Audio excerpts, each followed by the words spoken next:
Welcome to the Honest Designers Show, your transparent look into life as a modern designer. My name's Tom Ross and I'm the founder at designcuts.com, and this week I'm joined by my fellow Brit and hand lettering expert Ian Barnard, American retro design expert Dustin Lee, and the ever-talented South African illustrator Lisa Glans. In this week's episode number 50, I can't believe it already, we talk about how to best sell physical products as a designer. From posters to t-shirts, this is an in-depth look at how to bring in some additional income by utilising your creative skill set. Just a caveat that none of your hosts are experts, but we do come at this from the same perspective as many of our listeners, trying to just figure it out, brainstorm, and work out the best course of action for selling physical products. We hope you enjoy it, and let's get into the show.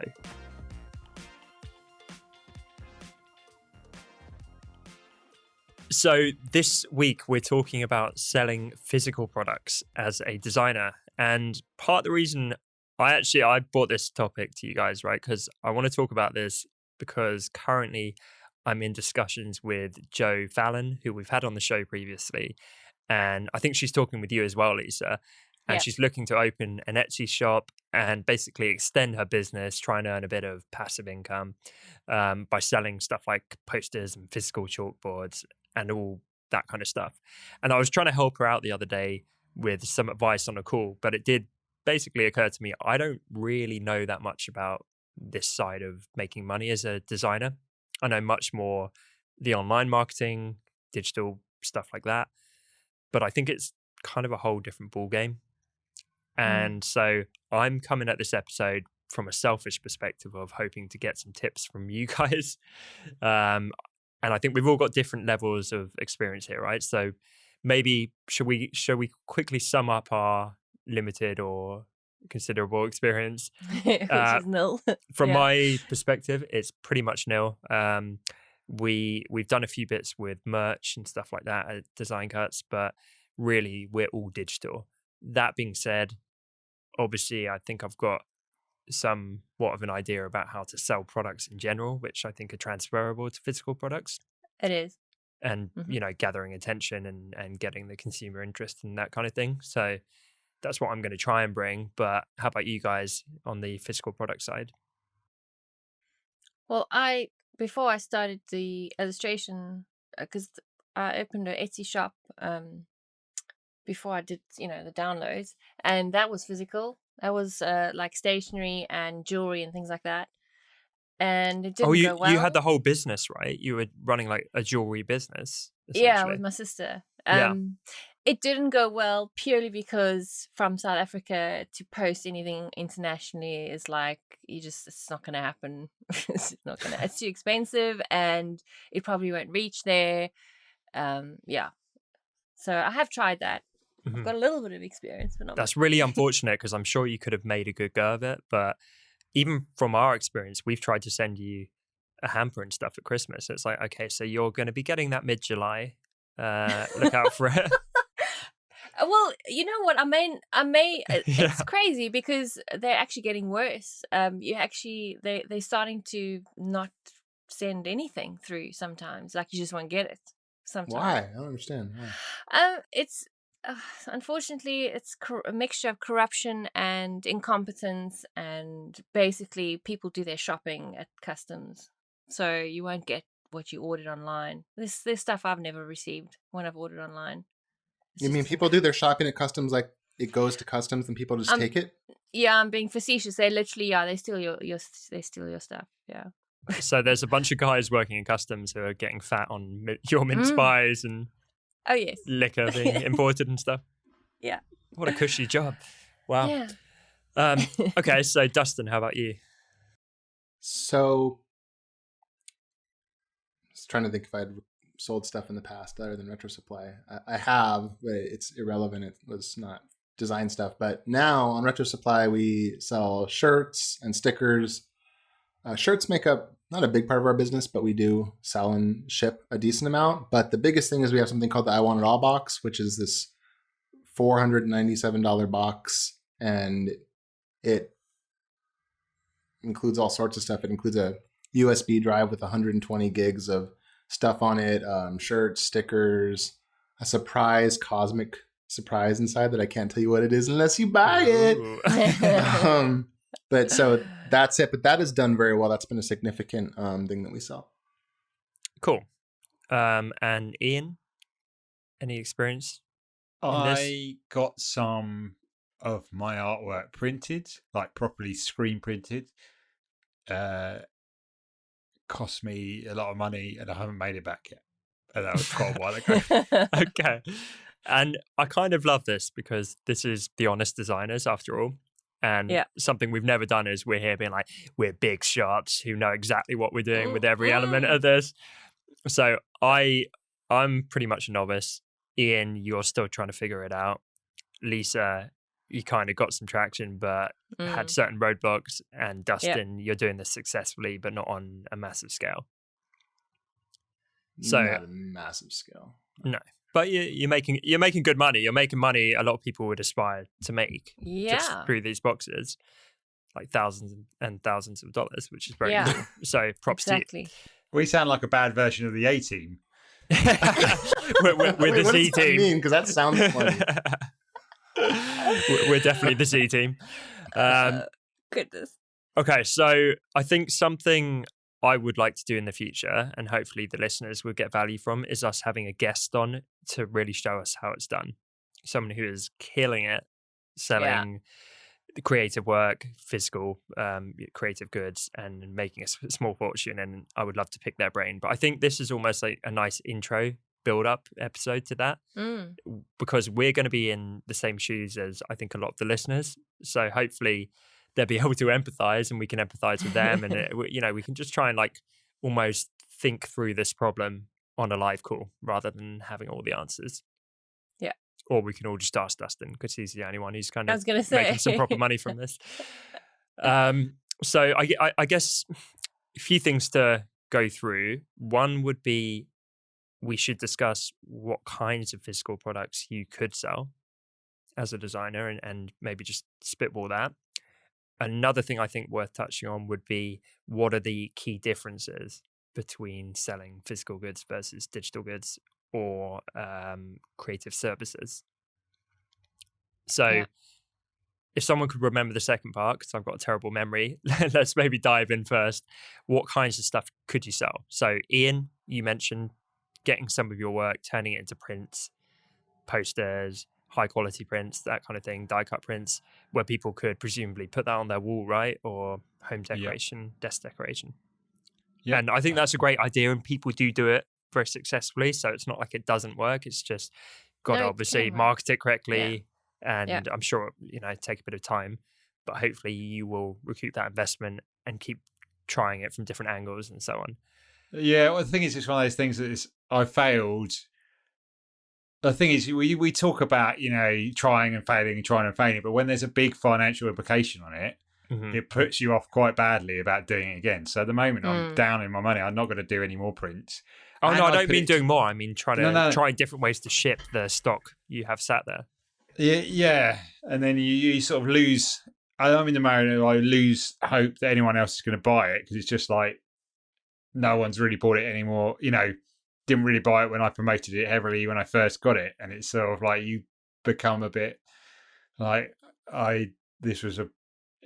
my current mindset is just this was a waste of time and money, and it's going to take me a lot to get back into it to sell prints again. And I know people do really successfully, but for me, I've been like, it's felt like I've been burnt, and I'm just I've got like £500 scar left on my. So I guess the question is, sheet. If other people have done it successfully, why can't you? And that's what would drive me here. I'd be desperate to figure out what's different. Yeah, because the thing is, I put it to a vote, and I put a load of my different designs up, and I said, you vote for the ones that are the most popular. Yeah, they did, and then they didn't buy it. So I'm just like, generally hard work.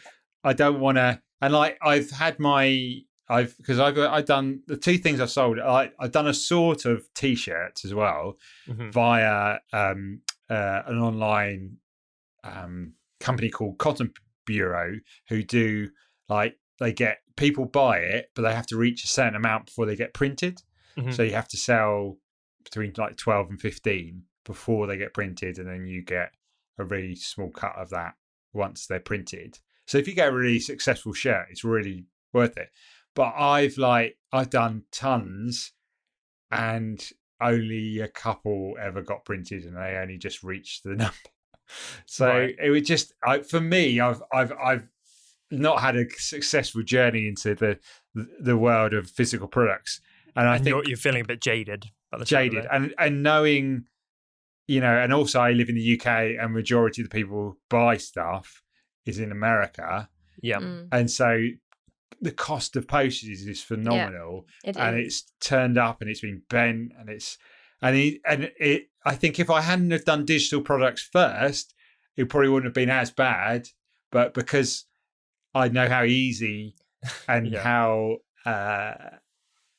not having the shipping thing has been, and I suppose that's sort of similar for Lisa as well. Especially coming from a place that's probably even worse than the UK to send stuff.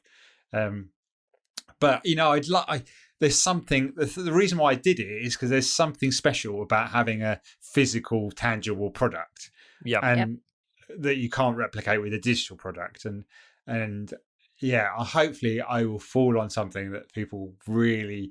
I'm gonna have to do something where they buy it first, then I produce it, for me to sort of get into that. So I had a conversation a few months back with a friend of actually one of our team, and this is a woman. She's a mum, and she had a full-time job and started this as a side gig, and she started selling physical products, and it would be stuff like picture frames and just cool stuff like that, like the gifts and trinkets and that kind of stuff. And it's really starting to take off for her. And I'm not going to publicly say what her best-selling product is because I don't want everyone to go and do it.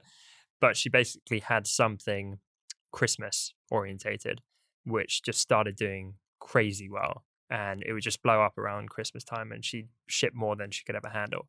And I know with her, she tried, I think, quite a few products, like probably dozens, and some wouldn't work. Some would, and some would kind of get traction. It's exactly that. And then this one just went like a rocket, and she had to kind of keep trying different angles before that happened. So I think that's one piece of the puzzle. I think the other thing is getting it in front of the right consumers. So for her, what helped it take off, I think she participated in loads of Facebook groups where it was local Facebook groups where people were kind of buying and selling this kind of stuff, and she would just get involved in the conversations, and people would start sharing her products in there. So I think there are certain angles, but for me it's basically finding a good product market fit, which is something I think I've mentioned before. That's basically how much do the market care about what you're selling.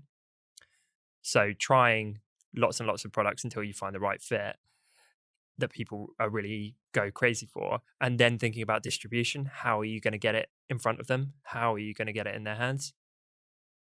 Yeah, I think art for some reason is quite difficult to sell, because when I had my Etsy shop, I had, as I said, stationery, jewelry, and I had a bit of my art as well. And by far the stationery and the jewelry was, the best sellers, because I guess I think art is it's like that much harder to sell because it's so personal, whereas a piece of jewelry or a notepad or wrapping paper or whatever, it's kind of more of a consumable item. So people don't feel that commitment so much. Like they don't have to, okay, I've got to really love this to have this on my wall forever kind of thing. Yeah. Sorry, Lisa, can I jump in for 2 seconds? Yeah. On piggybacking on what you're saying, I think people really like the stuff that feels more like a trinket. So instead of it just being a standalone bit of art you put on the wall, they might like something where it could be hand lettering on a block of wood that says like "Home Sweet Home." Yeah, something like that, right? Is much more sellable. And what popped in my head is, Ian, when you actually auctioned the violin, I think it was, that you did hand lettering all over, that went for a fair amount of money and that had a lot of bidders. And that's so different than like, here's essentially a boring bit of paper with some work on.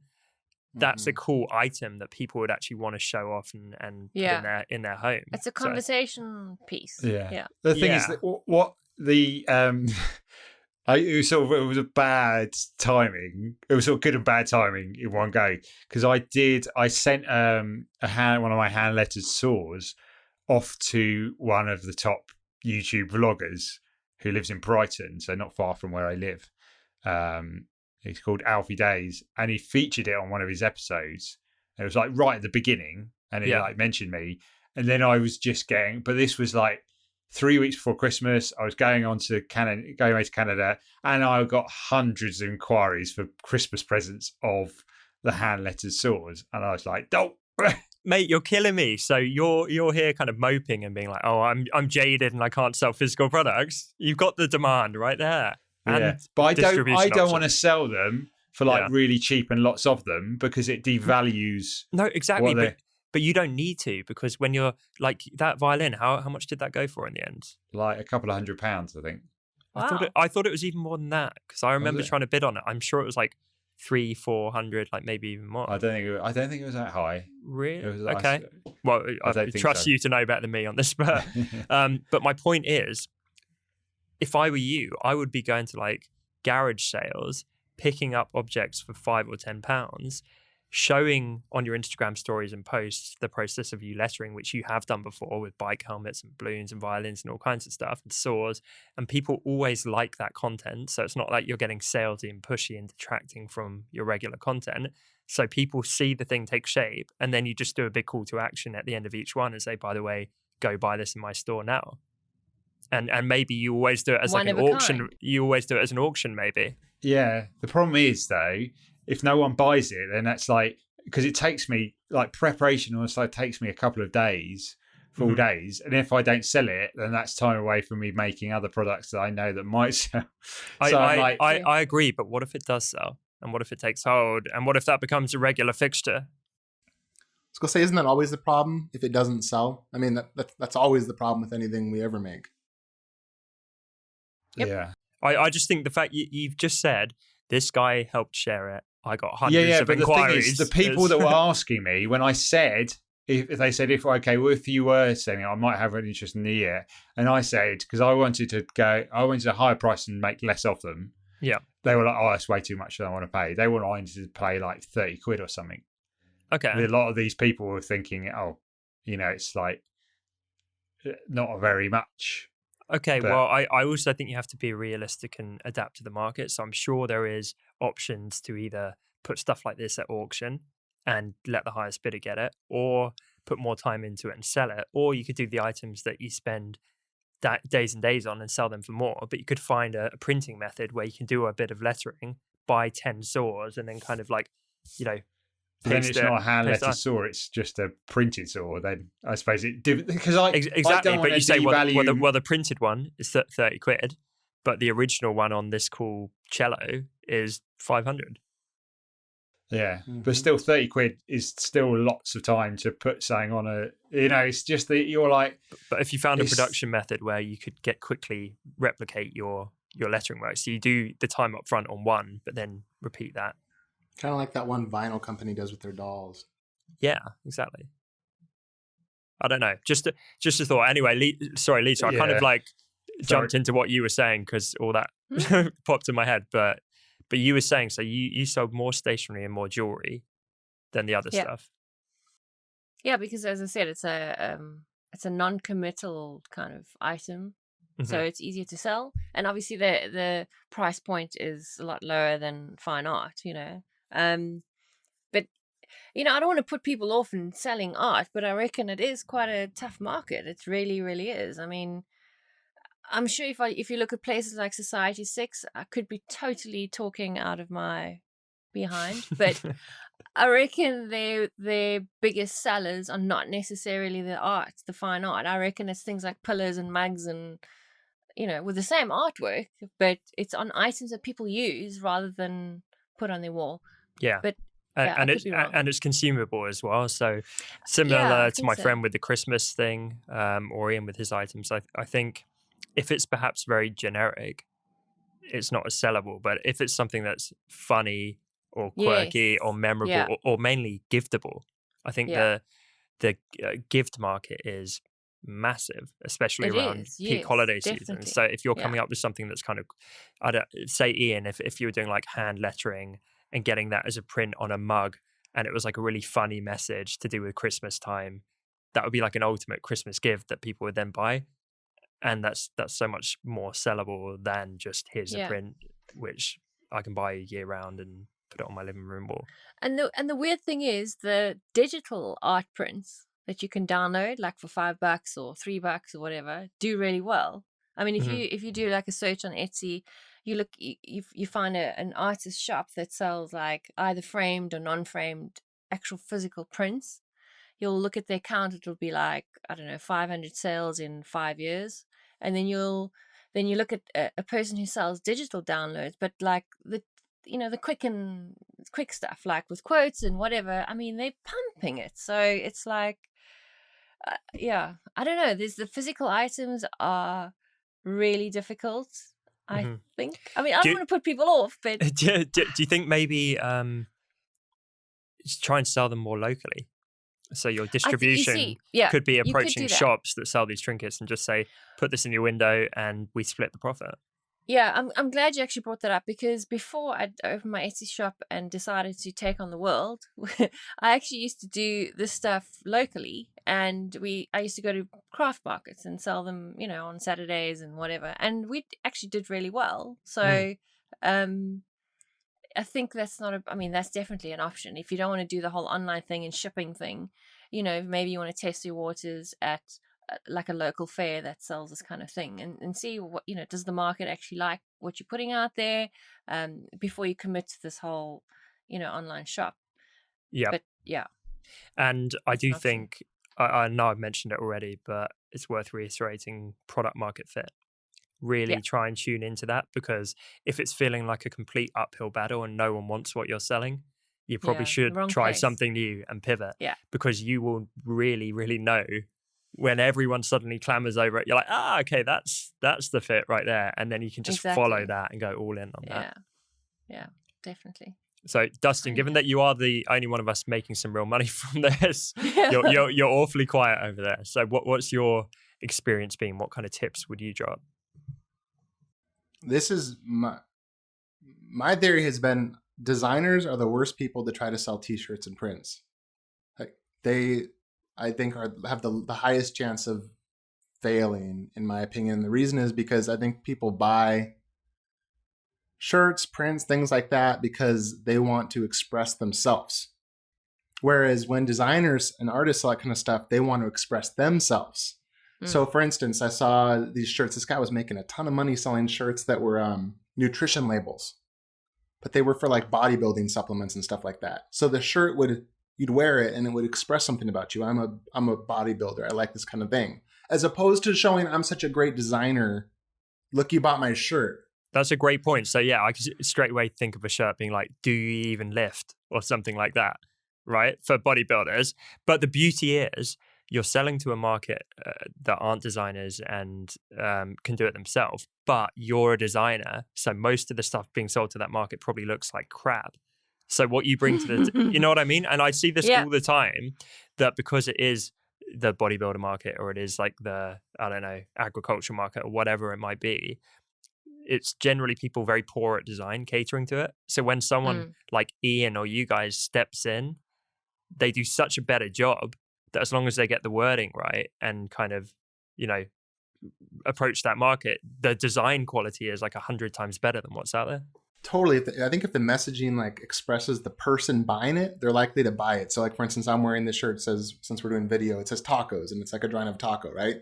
I didn't buy that because I was like, oh, what a beautiful drawing of a taco, and like I want to support this artist that draws tacos. I did it because I think it's funny and it shows something about me that makes me kind of feel like I'm quirky. Plus, my wife is Mexican and her family obviously is Mexican, so like it's funny to wear it when I go and see them. I'm like, tacos, right? Am I right? So I'm doing it for purely expressing myself. And I think that the problem is that a lot of designers are like, look at this cool thing I made, I'll put it on a shirt and people should just naturally buy it. But they only buy it when it expresses something about themselves. So like, that's genius. So with my stuff, like my shirts did okay, the stickers do okay, but the I Want It All boxes do a lot better. And I think the reason is because it's all about making the person buying a hero. They buy it, they open it up. We made it because people were complaining that it was hard to download so much stuff when you bought everything we ever created. Mm-hmm. So we're like, what if we got this flash drive, put everything on it with all this other stuff? That makes them the hero. Yep. We're not the hero. They get the box and all of a sudden they can do all this cool stuff. And I think the problem is designers want to be the hero and they want people to buy from them. Well, I guess the same thing applies with our kind of graphic resources. I mean, you have to, we creating it for the market, and it's weird when we do physical stuff, we're creating it for ourselves, and that's maybe where we're going wrong, Yeah. Well, and if you think about it, last thing I'll say about it, if you think about it, like with Ian's, for instance, like Ian had trouble selling some of the other things, but then he didn't with the violin. I think the reason is because the violin is a status object. So when you buy it and you have this violin in your house, you're like, this was made by this Ian Bernard guy. It's a one-of-a-kind painted violin that he made. I mean, that's cool. If there was like 5,000 of those, I don't think it would. You wouldn't sell all of them. But when you have one single one, it becomes all about bragging about, look at this violin that I got. I'm an acquirer of something special. Mm-hmm. And you could even, we haven't talked about custom requests. So I genuinely nearly bought that violin when it was out, but in the end I was like, oh, like I like it a lot, but I don't love it because it doesn't speak to me as personally as perhaps it does someone else. But if you got an object that was something I love and the wording was like my favorite quote or something, I'd love to have that around the house. So maybe not a violin, but a guitar, because I play guitar. Totally. And maybe it mixes something about like entrepreneurship or design into the wording on the guitar, and suddenly that's like a perfect combo for me. And to give you another example, you can be very effective in marketing this stuff by targeting people with ads, particularly Facebook ads. So I don't know if you guys have ever seen this, but people will sell say t-shirts being like, I'm a trucker from Alabama. And they will target people who have trucker as their living and who have their location as Alabama. Yeah. And so it's like a no-brainer. And then they literally just pump out ads to them on Facebook with that information and say, okay, so I know I can pay this much per ad. My profit margin is going to be this. And as long as they get that formula right and make money on each one, they just hammer those ads out all day long. And then they also do, I'm a trucker in Texas. I'm a trucker in, New York, like whatever it might be. That's kind of like what United Pixel Workers, remember that? That's kind of like what that was. Like every state, they had these great designers do things for the state. And we all kind of relate to the state. And so I got my own state, and if they had one that said like for someone in Alabama, like you're saying, that said Alabama's for lovers, that would be hilarious. Like totally people from Alabama would wear that, especially if they were going on a trip. It's freaking hilarious. They would. And it's all kinds of stuff. So you can target people who just had a baby. Yeah. And so maybe you do like baby rompers with a cute thing being like, I was a bump a month ago or something like that written on it. And I fell for this trap as well. So I bought a poster, which was basically this beautiful shot of a still from the film Lost in Translation, which is one of my favorite movies. Oh, yeah. Oh, nice. And it had been turned into like a painted effect kind of thing. So it was like just a real like amazing piece of art in its own right. But funny enough, on my Facebook, I have checked a box saying I like that movie. And I've also said I am into art and I'm a designer. So funny enough, when I see an ad being like, here's a poster for a film you love in a style which you're probably going to love because you're into art and design, I went and bought it. And it was kind of a no-brainer. So I don't know. I think it's an interesting approach for how to sell this stuff. Yeah, good point. Facebook knows so much. Yes, it's creepy. It's all-knowing. It's like it's following you around because you go on every time you do one Google search for like, I don't know, sort of like pink trousers, and then all of a sudden every website you go on that's got an advert on it has, buy them now, the thing you've just been searching for. That totally reminded me. Okay, so I did this webinar with Jason Carr and Lettering Guy, right? In fact, he was featured in your bundle. And we had done a webinar, and he had mentioned that he'd done this lettering piece for this premium underwear brand. Mm-hmm. And I mean, that's cool, right? So I was like, can you share a link? And he shared the link, and I clicked on the link, and everyone on the webinar clicked on the link, and it was like this very scandalous netted men's underwear that, like, Wow. let's just say it was very revealing. I'm trying to keep this Cool. PG. Send me a link. Hook me up later. Yeah. But now every time I go to Amazon, like at the bottom, it's like things suggested for you. And it's just like this long list of like netted underwear. And I'm like, no, not suggested for me. I love that though, because you just wait for the inopportune moment where like your mother-in-law is sat next to you and just happens to look at your screen. It's like, Totally. this Dustin. When my That's father-in-law great. was here for Christmas, I had left Facebook open and they'd showed him around the house. And right as he comes in, Facebook updates. I don't know why someone made a Christmas picture where he was just in his underwear, like on a couch, like bending over, kind of like this. You know what I'm talking about? Like when people do that as a joke. So Yeah. when my father-in-law walks in, he's like, so this is what's paying the bills. Nice. Okay, so what are some more product ideas? So Book. I think, yeah, absolutely. And who sold a book? I'm sure, Dustin, you mentioned this, where a friend sold a book. Was it a compilation of logo designs, or did you mention this, or maybe this was someone that emailed me? I'm sure it was like a roundup of the best logos. So they didn't even pay for them. They just approached people and said, "Do you want to be in my book and get recognition?" Logo Lounge? Yes, that's it. Yeah, and Yeah, they sold a bunch of them, right? Oh yeah, they have all sorts of editions. They're quite popular. Yeah. Mm-hmm. Cool. Or you get something like Field Notes from Aaron Draplin, who we always mention on the podcast, and he turned something as humble as a notebook. Dustin's got one right there for all the people watching the video at home. It's working. And it's a notebook. It's nothing original, but he did it in such a way and branded it in such a way that it's appealing to the target audience of designers. Yeah. Well, and again, like he kind of makes the person that buys it a hero. He has the greatest tagline for it. One of the best I've ever heard, which is, I'm not writing it down to remember it later. I'm writing it down to remember it now, or something like that. And it just adds this weight to 37 cents worth of paper stapled together. It transforms it in your mind, right? Yeah, that's cool. So brainstorming, what other stuff could the listeners sell? I think if you're a letterer, a ton of stuff. I think if you're an illustrator, a ton of stuff. What if you're just a normal designer who might have been doing branding work or graphic design work? Enamel pens have been really popular. Mm-hmm. I don't know if people are making a ton of money, but I know that a lot are selling. Super Deluxe is the one that comes to mind as the big winner in that field right now. Interesting. Stickers. Yeah, stickers are good. My friend Rocky Rourke has something called Slaptastic, where they sell our sticker subscriptions, which is interesting. Really? That's cool. So maybe you should just get out there and see what is selling, see what's trending, start paying attention to that within your chosen medium, of course. And then just dabble, just try selling different things. And I think there's so many services that can actually handle the printing for you. Mm-hmm. So it's like just-in-time production for those who did business studies at school, which basically you end up not with a warehouse full of stock. You will pretty much scramble to create the thing as you get the order in. So it's much lower risk. Mm-hmm. So the idea is you don't end up with your whole house stuff. full of stuff that you're desperately trying to sell. In many cases, you don't even need to worry about the shipping and distribution and some of the roadblocks you had, Lisa.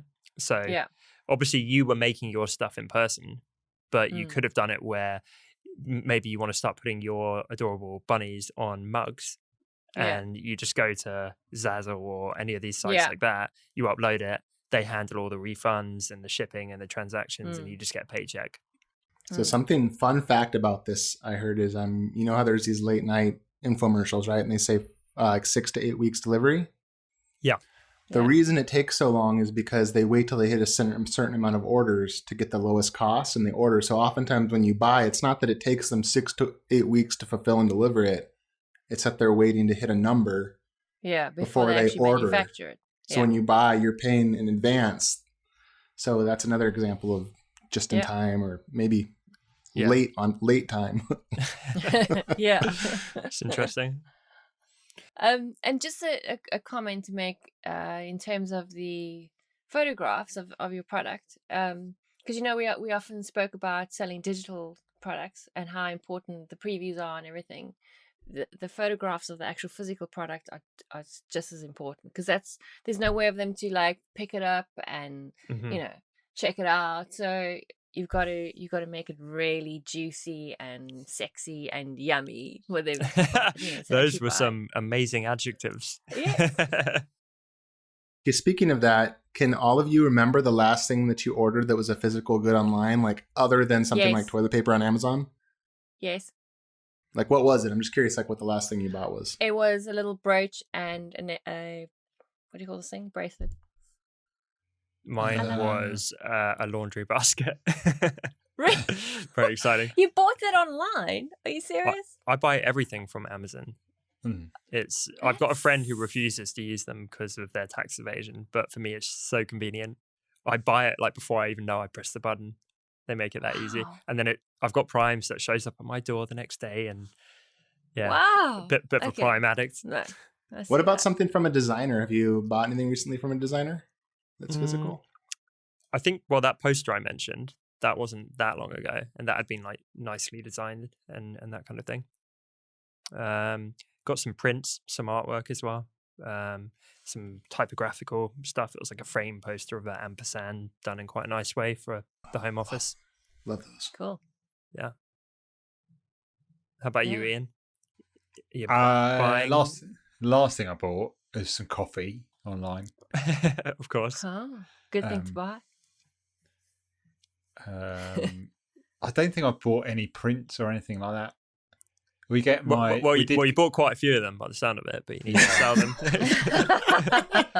we don't need paint to decorate our house anymore. We just wallpaper. Wallpaper of my prints. I love that. Actually, that could make quite a cool feature on a wall. Mural. Yeah. Yeah, but at the moment it just reminds me of my failure. It's too painful. No, I get it. It'll be a prison of your own making. I mean, gosh, how many people were in bands and, when you used to do CDs, and when I was in bands back then, I remember so many people would order CDs to sell and just end up with garages full of boxes of CDs they couldn't get rid of. Yeah, you can't pay for someone to take it off your hands. But I think what happens is you get inspired by other people who seem like, I'll make a living selling my own prints. You go, I'll do this, and you're just like, it doesn't work. But I think I agree with you. Start small, much smaller, really small, and then find out until you. Yeah, I suppose we talk about keep trying stuff until you find that thing, and that with products it can be something. It might be something quite random, but you have to go through it all to. Try not to spend too much money, because I've got hundreds of tubes up in the loft and mailing label, and because there is quite an expense. And I don't know whether, if you want to dip your toe, maybe go, because the thing is, the markup, if you do it yourself, is huge compared to like Redbubble or whatever you do it. Yeah. Because I've looked on there and it's like, you get like a couple of dollars per, if it's $20 print, you get like a couple of dollars. And it's like, you have to go and sell quite a lot of those. But if you were doing it yourself, you could probably get the print like for £3 and, you make maybe $10, with some money for the shipping. But you have to you have to put money up front, and that's what I thought.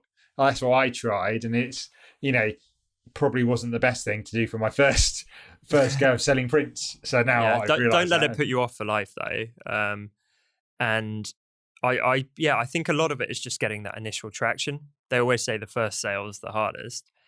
And so maybe you use a site like Redbubble or whatever, and only once you're getting regular sales on that, you think, hold on, I want more of a cut, and I'm going to take this in-house now that I know there's a clear demand.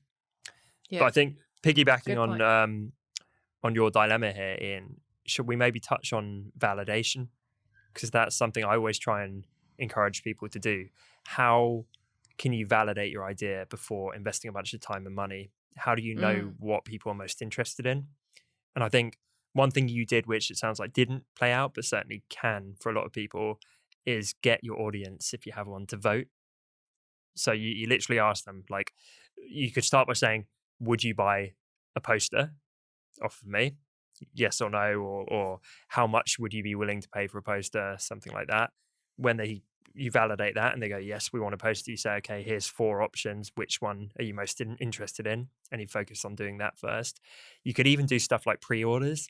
So rather than risk anything, it's like, okay, well, 800 people told me they want a poster and they're going to pay $10 for it. Now I'm going to ask for that $10 up front. And I not until I get 50 orders am I actually going to go and make this thing. And if I don't, I'll just refund people. Right. Yeah. Real voting happens with credit cards, not with comments. I agree. It's easy to comment yes than it is to actually go through That's the process of buying it. And I think, I think I was just like, actually, I put those questions out there and I thought, oh yeah, this is, I was like, okay, if I sell this much, then I'll bring in this much money. And it didn't happen. And so I've just like, okay, that's not something I'm going to do again in terms of the process of doing it. Mm-hmm. I really like the idea of you selling these custom items for people. Me too. Or people bidding on them or something like that. Yeah. It would be cool. I guarantee like one would be the right fit for me and I'd buy it. Okay. I think it's worth mentioning briefly that another option is, making physical goods and selling them is an entire industry, obviously. So there's always the option of licensing things or partnering with a company that has the means to do things at scale for a lower price. So an example that comes to my mind is CSA Images. Fantastic. One of my favorite design, I don't know what you call them. They have all sorts of amazing art, but they license it for, very high amounts to people that create all sorts of really, really cool merchandise. So that's always, if you know someone that does do merchandise or does a certain kind, perhaps partnering with them. They're an expert, maybe more so than I am, or you are, whatever. Yeah, no, that's good advice. Can we think of any other ways to validate? So we've got voting, we've got asking your audience, we've got pre-orders, anything like that. Dustin, as I mentioned previously, I was just going to say, as I mentioned previously, you could try at your local markets, like your kind of craft markets, or depending on your product, obviously.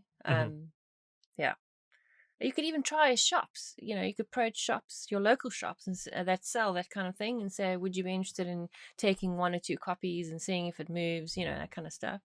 Yeah. What about people you know? Because the girl I talked about before, who's doing really well with the Christmas products, most of her early customers were friends, and then family, and then friends of family and friends of friends. And it started to naturally spread where it was word of mouth and people recommending her products. But presumably you probably know 20 to 50 people in your direct network. And if you can't sell a single product to a single one of them, there's probably the products, there's something wrong. It's probably not good enough or not the right fit. And actually, that's a good question to ask them. What was the last thing you bought for your, what was the last, how would you count, what was the word with, because it's not physical product, because then they'd say, toilet roll. But was that, like a gift. What's the last gift you got? Yeah. Purchase for yourself or for someone else. Mm-hmm. Yeah. I mean, you could say, when's the last item, or the last time you bought from a creative person that makes something themselves, kind of thing. Yeah. I don't know. I've kind of just had an idea here. So imagine if there was a marketplace where some kind of algorithm suggested the perfect present. So you said, I am buying for, I don't know, my stepsister who is 23 years old and her hobbies include this, this, and this, and I'm looking to spend this much. That's very different because whenever I have to find a gift, I need to think of what it is, and then I need to go search, like, I want this vase or whatever it might be. But if it starts narrowing it down, similar to how I talked about with the advertising, if it's like, okay, so it's for this type of person who is interested in, I don't know, game shows or whatever it might be. Yeah. That would be a really cool way of it, just refining it down. It's like, okay, well, funny enough, Lisa Glans in South Africa has done an illustrated thing of exactly your hobby on a cute thing. Like, I'd buy that all day long. That would make my Christmas shopping so much It just easier. wouldn't reach you though. Yeah, yeah, exactly. You wouldn't get it. Oh, goodness. I was just looking online at another way to validate too is by leveraging people that have already proven that things work. So if you're going to sell a physical good, what if, like, I was just looking up painted violins on Amazon real quick to see how many sold. They're not selling that well, but they're pretty rubbish violin paintings. But you could look on Amazon. Amazon has great algorithms and huge amounts of sellers. So you can kind of validate, like, in general, how is something doing? And you might say, oh, well, this one's not even that good and it's selling pretty well. Imagine if I was to do this. So they're already creating a research place for you in a way. And look at the reviews. I can't remember what business book I read this in, but it was saying often the 3-star reviews are the most telling, because people who 5-star are just like amazing. People who 1-star are often just like, this is crap.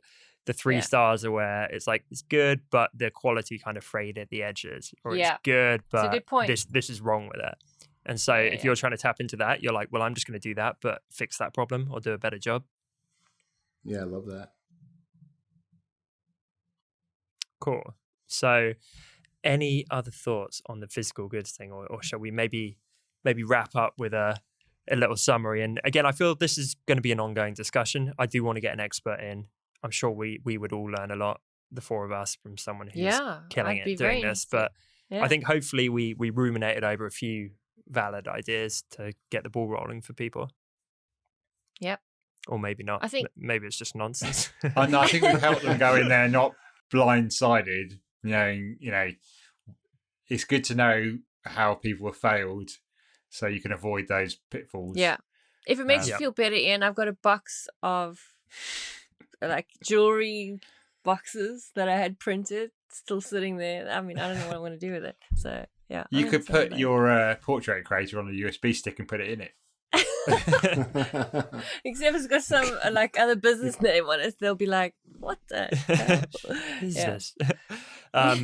My one, which I've mentioned a few times in this episode, is try and find the right fit in the market for your product. Keep trying different things and pay attention to when something really starts to take off, and then not only do more of that, but try and learn from it. What was it about that people loved? And then try and come up with similar products in a similar kind of vein, which you think would work again. Yeah. And I think it's we always have to remember, you got to, which we discussed in the beginning of this episode, you got to remember your audience, you know, who you're selling to, and then cater for them. You know, we can't forget that. And speaking of audience, think about distribution, please. Doesn't matter if you create the best thing on the face of the planet. If no one knows about it, it's not going to happen. So the job's only half done when you create the product and validate it and all that stuff. You have to promote it, whether that's paid advertising, blasting it on social media, getting in Facebook groups, getting it out to local markets, getting it through shops or whatever, putting it on Etsy, and pushing platforms like that. Yeah, exactly. There's a ton of ways.